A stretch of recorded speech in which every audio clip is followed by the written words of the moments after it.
The architects did not build the chain to save us. They built it to buy time. Before empires rose from stardust, the sacrosanct carved the first anchor from the heart of a collapsing supernova. They called it mercy. Their hands bled celestial fire as they forged the luminous chain. 12 megastructures ringing the galaxy's throat, each a lodestone to quiet the howling void. But even they, with their godkin intellect, could not destroy what lurked in the abyss, only stall it. They left no monuments, no hymns, only a warning, etched in radiation and buried in the chain's pulse, asterisk, the hollow choir endures. It learns. When the song falters, it will come. Millennia blurred. The sacrosanct vanished, their bones dust in the solar winds. Mortal civilizations ascended, ignorant of the debt etched into their skies. They named the chain a blessing, its rhythmic pulse a lullaby for the cosmos. Pilgrims knelt at its anchors, whispering prayers to engines they mistook for altars. Wardens rose, keepers of the lie, shepherds of the quiet dark. They never wondered why their order's oldest rite demanded a drop of blood in the reactors. Why the chain's light, when fractured through prismatic glass, cast shadows that moved when no living thing stirred. But the choir remembers. It presses against the veil now, patient as entropy. It has learned to sing in mortal tongues, to twist faith into fissures. Somewhere, a rebel lifts a torch to an anchor's heart, believing himself a liberator. Somewhere, a warden hesitates, her blade hovering over a heretic's throat. The chain shudders, and the oldest lie begins to unravel. Chapter 1. The asterisk argent spire, asterisk cut through the vacuum like a blade through silk, its hull shimmering with the faint gold of sacramental alloys. Alys Veyth stood at the observation deck's edge, her gloved hand resting on the glass. Beyond lay Anchor 7, a jagged ring of celestial iron encircling a dying star. The chain's pulse thrummed through her bones, a subsonic hymn she'd known since her first pilgrimage at 16. Duty, order, the three tenets etched into every warden's armor, every temple ship's keel. Yet lately the hymn felt less like a prayer, and more like a dirge. The shift observation deck to bridge via corridor. She walked the Thub Spire's central artery, passing holographic shrines to long-dead wardens. Their faces flickered, stern, serene, unknowable. The ship smelled of ozone and myrrh, the scent clinging to her charcoal-gray uniform. Her glaive's hilt bumped against her thigh, its plasma core dormant but humming with potential. On the bridge, her second-in-command, Rynor, awaited with a hologram spinning above his palm. A man's face sharp-jawed and sardonic, eyes like fractured quartz. Kethran Sol, Rynor said. Rebels call him the chain breaker. Intercepted intel says he's rigged Anchor 7's tertiary reactor. Alys studied the hologram, not a zealot's face, a scholar's. She'd seen that look in the archives. Scientists dissecting ancient tech, equal parts reverence and hunger. Why target an anchor? Even anarchists know the chain keeps the hyperlanes stable. Teves's propaganda claims stability's a lie, says the Wardens hoard power. A bitter taste filled her mouth. Let them spend a decade tending the anchors, bleeding in their shadow. Let them hear the void scream when the reactors stuttered. Prep a strike team, we take him alive. The shift temple ship to Anchor 7's reactor core via dropship. The reactor chamber swallowed sound. Alys's boots crunched over ice-rimed catwalks, her breath fogging the inside of her helmet. Anchor 7's core loomed below, a sphere of liquid light contained by fractal containment fields. It was here, always here, that the chain's song grew teeth. The air tasted metallic, charged with the tang of overburdened systems. She found Kethran Sol halfway up a maintenance scaffold, his hands deep in a conduit panel. No rebel insignia on his patched enviro suit, no weapons beyond a molecular torch. He didn't turn as her squad surrounded him. You're accelerating the core's decay cycle, Alys said, her voice filtered through her helmet's vox. Why? Kethran withdrew his hands, slow and deliberate. To prove a theory. His accent was crisp, academic, Valis collegiate maybe. Your reactors don't just stabilize space, they transmit *. Curious, isn't it, that your pilgrimages align with the signal peaks? Her grip tightened on the glaive. The High Wardens had warned about this. Heretics twisting their rituals into conspiracy. Surrender. Now. He turned, and she saw the scars. A web of pale lines across his left cheek, the kind left by rogue nanites. His smile didn't touch his eyes. You don't actually know what you're guarding, do you? The containment fields flickered. The shift reactor core to chaos. Alys felt it first in her molars. A vibration wrongness. A sound beyond sound. The core's light turned viscous, dripping like syrup through the fields. Kethran lunged, knocking her aside as a tendril of blackened energy lashed the catwalk where she'd stood. Hollow choir, he hissed, dragging her behind a shield generator. Your beacon worked too well. The chamber unraveled. Reality split into prismatic shards, and things slithered through, shapeless, yet horribly deliberate. A warden fired his plasma rifle. The beam fractured mid-air, rebounding into his chest. Alys's glaive flared to life, its blue flame casting long shadows. Kethran yanked a data chip from his belt, slotting it into the shield controls. The core's their doorway. We have to collapse it. You caused this. I anticipated it. His voice cracked. Your blind faith did the rest. A tendril speared toward them. Alys parried on instinct, the glaive's edge shearing through unreality. The thing recoiled, screeching in a dozen overlapping octaves. Kethran's fingers flew over the control panel, sweat beading on his scarred face. There's a pattern to the choir's attacks, he muttered, half to himself. Fractal recursion. They're drawn to the chain's resonance. Your pilgrimages weren't maintenance, they were invitations. The shield faltered. Alys grabbed his arm, pulling him toward the dropship. Her surviving wardens covered their retreat, their screams echoing through the Vox. Shift Anchor 7 to Argent Spire's medbay. Alys peeled off her armor in the medbay's sterile glow. Bruises mottled her ribs, her hands shook. Through the viewport, Anchor 7 burned, a dying star gone supernova, the choir's tendrils thrashing in the plasma storm. Kethran sat on an adjacent cot, his wrists bound in stasis cuffs. He stared at the destruction, his face hollow. They used you, he said softly. Your order, your devotion, all to keep the galaxy docile while the choir took root. She wanted to strike him, to beg for the lie.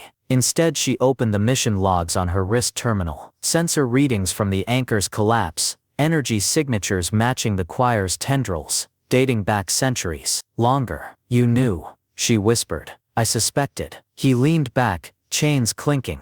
But confirmation? That requires access only wardens have. The spire shuddered. Alarms wailed. Proximity alerts. On the viewport, a flotilla of rebel ships emerged from the dead star's wake, their hulls painted with Tova's crimson helix. Alys stood, her body aching. You'll help me stop this. Kethran laughed, raw and joyless. Chainbreaker and Warden-Commander. How poetic. She activated his cuff's leash function. We survive first, then we rewrite the poetry. Alys chiffed, medbay to engine core. They ran through choking smoke, the Fujin Spire's alarms a shrill chorus. Kethran deciphered engine schematics on a stolen datapad, shouting adjustments over the din. Your core's isomorphic to the anchors. If we overload it, we can mimic their pulse, repel the choir. That's a theory. All great science is. He slammed the datapad into an access port. You want redemption, Commander? Start by trusting someone whose failed. The words hung between them. Alys hesitated, then rerouted power from the shields. The spire groaned, its luminous hull darkening. Outside the void held its breath. Chapter 2. The Argent Spire drifted through the corpse of a star system, its luminous hull scarred and dimmed. Alys Veyth paced the temple ship's lower decks, her boots echoing through vaulted corridors that once thrummed with the chants of wardens. Now, only the rasp of her breath filled the silence. The air smelled of burnt wiring and sanctified incense, a dissonance that clung to her tongue. Kethran Sol sat cross-legged in the shadow of a cracked reactor, his bound hands dancing over a salvaged holopad. The blue glow etched hollows beneath his eyes, sharpening the scars webbing his cheek. She hated how he looked at the ship, not with reverence, but dissection, as if its sacred arches were mere equations to solve. The nearest stable system is 3 jumps away, he said, voice rough from disuse. but your engines won't survive the strain. Alys leaned against a pillar, her glaive's hilt cold against her palm. We'll scavenge parts. There's a derelict anchor near the Geist Nebula. The graveyard anchor. Kethran's lips twitched. Poetic. It's still transmitting. Might have intact cores. Or more choir. He tossed the holopad aside. Your funeral. She bristled but said nothing. The truth hung between them, cloying as the stench of decay seeping through the vents. They were fugitives now, hunted by wardens who called her traitor, rebels who called him coward. The hollow choir's whispers haunted the ship's intercoms, fragments of borrowed voices pleading in dead tongues. Shift, temple ship to derelict anchor via ragged jump sequence. The graveyard anchor loomed through the viewport, its ringed structure choked by nebular tendrils. Once it had cradled a star. Now, it caged a black hole's accretion disk, its spine cracked and bleeding light. Alys guided the spire through the wreckage, her hands steady on the controls. Kethran stood behind her, close enough that she felt his body heat, far enough to pretend she didn't. The cores in the central spire, he said, tracing sensor data. Radiation levels will fry your organs in 10 minutes, then we'll be quick. She tossed him a rebreather mask. You're the one who needs redemption. The airlock opened to silence. The anchor's interior was a cathedral of ruin, its vaulted ceiling strung with bioluminescent fungi that pulsed like dying stars. Alys's flashlight carved through the gloom, revealing Warden sigils defaced by claw marks. Not human, not anything she recognized. As Kethran knelt, brushing fingers over a scorch mark. Choir spores. They burrow into machinery, rewrite code into flesh. His voice tightened. I've seen it before. She didn't ask where. The scars on his face told enough. They climbed a spiral stairwell, gravity generators long dead. Alys's muscles burned, her sweat cooling to ice in the stale air. Kethran lagged behind, his breath ragged. She pretended not to notice how he favored his left side, the way his hands trembled when he thought she wasn't looking. The core chamber yawned before them, its containment fields flickering. The core itself was a shard of crystallized light, floating above a dais etched with warnings. Alys reached for it, and the floor erupted. Shift core chamber to chaos. Tendrils of blackened code surged from the walls, snapping like whips. Alys's glaive flared, severing one with a spray of ichor that hissed against her visor. Kethran lunged for the core, his rebreather misting with panicked breaths. It's a trap. The core's been choir touched. A tendril speared toward his chest. Alys tackled him, rolling them behind a shattered console. His heartbeat thundered against her ribs. Too fast, too human. Distract them, he gasped. I can purge the corruption.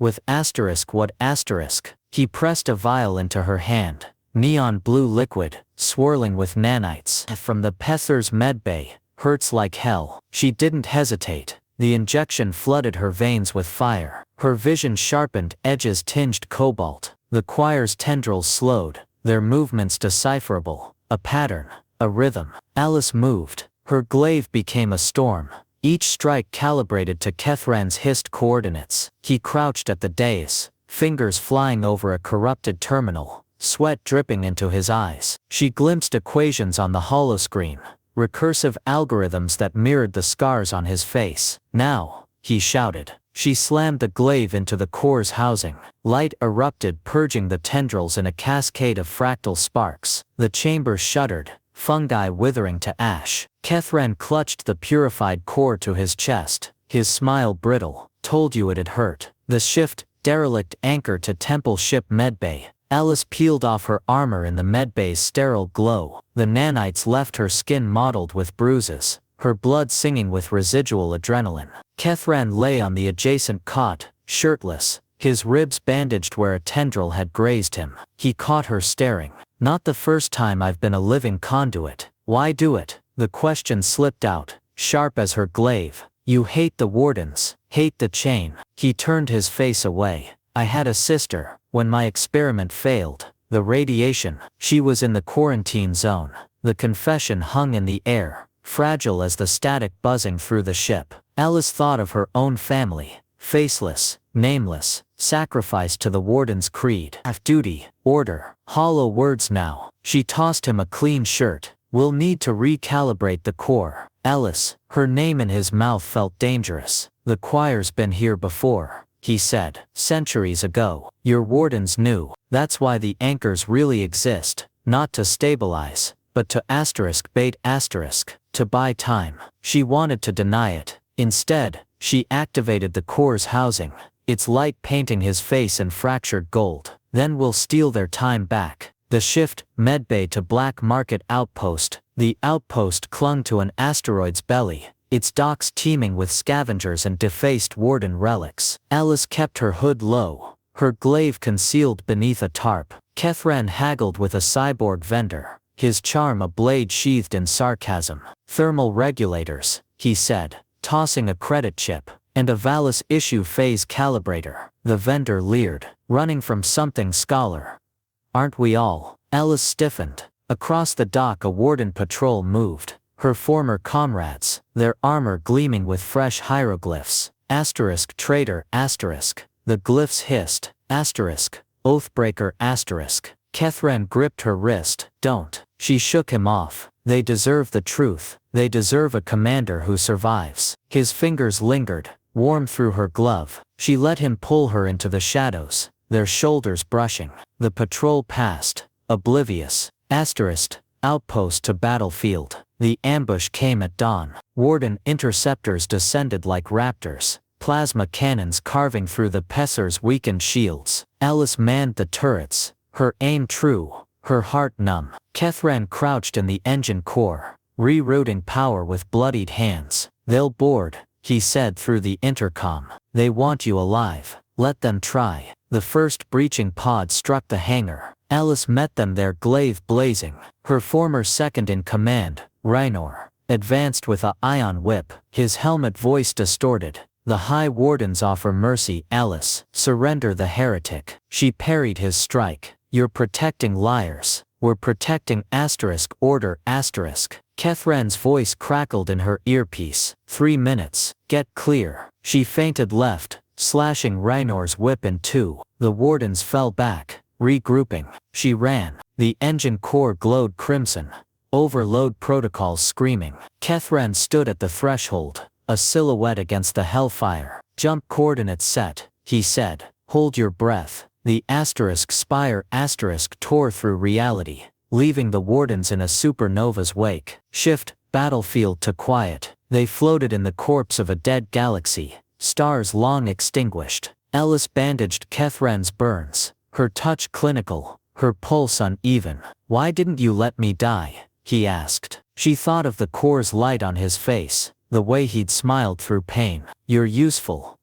Liar. Her hands stilled. He cupped her cheek, calloused fingers tracing the curve of her jaw. The kiss was a spark in the dark, brief burning, gone before it could be named. He pulled away first. The next anchor's in Tovis's territory. She nodded, her throat tight. Then we end this. Chapter 3. The Argent Spire limped through the corpse of a battlefield, its hull groaning like a wounded beast. Alys Veyth stood at the helm, her reflection fractured in the cracked viewport. Beyond it loomed the Nexus anchor, a spire of blackened alloy and throbbing stellar cores, its arches clawing at the void like the ribs of some long-dead god. The chain's pulse here was deafening, a basso profundo that vibrated in her molars. Duty had carved her into a weapon, but now the blade trembled in its sheath. Kethran Sol leaned against a shattered console, his fingers dancing over a holoscreen cluttered with equations. The dim light sharpened his scars into silver threads, his face a mask of grim focus. He hadn't slept in days, neither had she. The hollow choir's whispers slithered through the ship's vents, a chorus of half-formed words that curdled the air. Tovis is here, he said, voice raw. The Nexus's energy signature matches the choir's resonance. He's not just their puppet, he's their door. Alys tightened her grip on the glaive, the weapon's plasma core flickered, a dying star in her hands. Then we sever the thread. Temple ship to Nexus docking bay via crippled descent. The docking clamps shuddered as the spire latched onto the Nexus. The airlock hissed open, releasing a breath of stale, metallic wind. Alys stepped into a cathedral of shadows, her boots echoing on onyx tiles. Glyphs glowed faintly on the walls, Warden prayers corrupted into jagged runes. Kethran followed, a portable scanner casting sickly green light over his face. They've fused the core with choir biomass, he muttered. It's not just a beacon anymore, it's a nest. She moved forward, glaive raised. The corridors twisted, a labyrinth of black glass and pulsating veins. Shadows writhed at the edges of her vision, resolving into half-seen figures, wardens she'd trained with, their armor cracked and eyes hollow. Ghosts, or worse. A scream echoed ahead, human and raw. They found the source in a sanctum, a rebel soldier pinned to the wall by tendrils of blackened crystal, his skin dissolving into ash. Above him loomed Tovis, his populist charisma twisted into a rictus grin.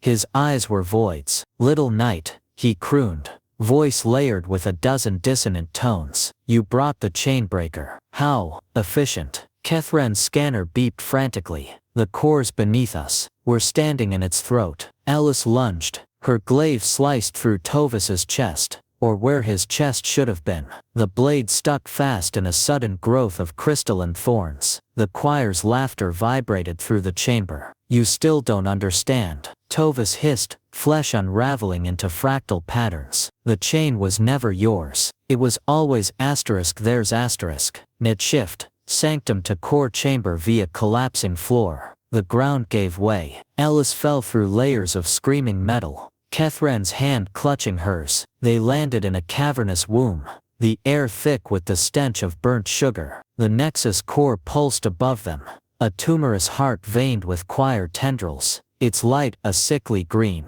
Kethran staggered to his feet. The inversion.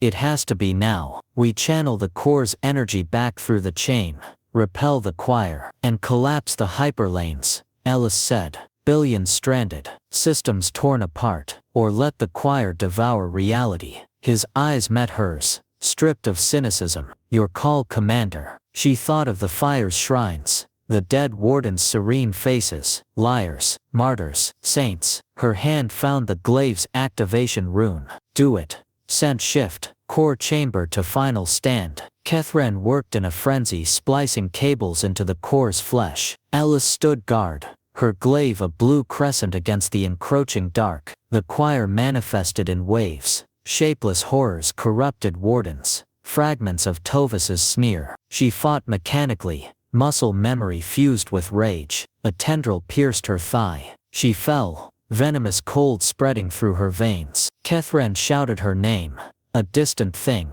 The core flared, its inverted pulse rippling outward. The nexus shuddered, chains of light snapping. Kethran dragged her behind a console. The Nechev Spire's reactors. They need to overload to amplify the pulse. She tasted blood. Remote detonation. The helm controls. I'll go. No. She gripped his wrist. You're the only one who can finish this. He hesitated. Then his lips brushed her forehead. A promise and a farewell. Make it count. It shift. Core chamber to temple ship helm. Alys crawled through collapsing halls, the glaive a crutch. The Nechev Spire's helm was a tomb.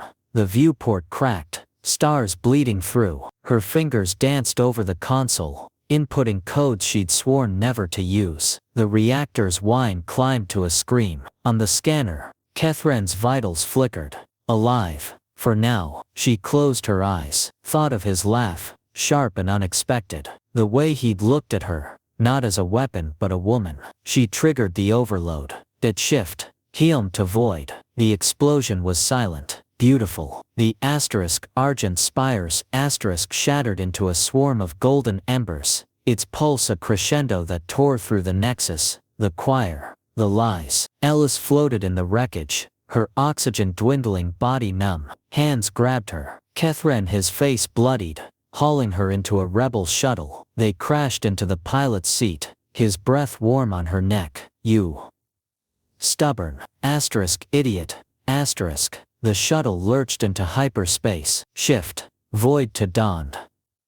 They emerged above a nameless world, its continents veiled in storm clouds. The chain's remnants glimmered faintly, a scar across the stars. Alys lay on the shuttle's floor, Kethran's jacket beneath her head. The hyperlanes. She rasped. Fractured. Not dead. He slumped beside her. Bandages peeling from his burns. Will rebuild. Properly. No secrets. She touched his scarred cheek. He leaned into it. Outside. Lightning veined the sky. The first rain began to fall. Asterisk. Asterisk. Epilogue.